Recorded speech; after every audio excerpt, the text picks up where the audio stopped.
L'info éco avec Capital. On commence par la bonne nouvelle du jour, le prix de référence du gaz au 1er septembre est en baisse. La Commission de régulation de l'énergie a publié son estimation moyenne des coûts supportés par les fournisseurs au titre de la fourniture de gaz naturel pour un client résidentiel. Selon la CRE, le prix raisonnable est d'un peu plus de 0,08 € par kWh pour le chauffage et d'un peu plus de 0,10 € par kWh pour l'eau chaude et la cuisson. Dans le même temps, les indices de référence annuels pour les abonnements restent stables. Toutes les données sont à découvrir sur capital.fr. L'info pratique du jour, certaines règles vous autorisent à augmenter vos loyers.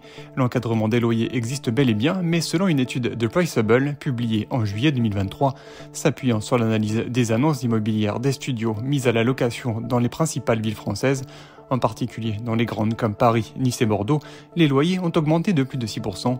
Dans ces communes, l'encadrement des loyers est en vigueur, mais un loyer peut être augmenté à condition d'introduire dans un bail une clause d'indexation de révision du dit loyer. Dans quel cas est-ce possible? Toutes les réponses sur notre site. La question du jour concerne les congés payés. Est-ce possible de les poser quand vous le voulez? De base, tout salarié y a droit. Ainsi, sauf cas exceptionnel, un salarié bénéficie de 2,5 jours ouvrables de congés par mois de travail effectif chez le même employeur. Cela représente 30 jours ouvrables pour une année complète de travail. En ce qui concerne la période pendant laquelle vous pouvez poser vos congés payés en tant que salarié, elle peut s'étendre ou non sur toute l'année. Et les règles pour les prendre peuvent être plus ou moins strictes. Explication sur capital.fr.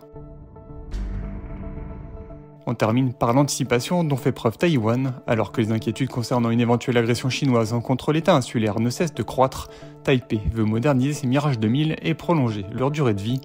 Pourquoi? Parce que les 66 avions de chasse F-16C que Taipei avait commandés ne seront pas livrés avant plusieurs années.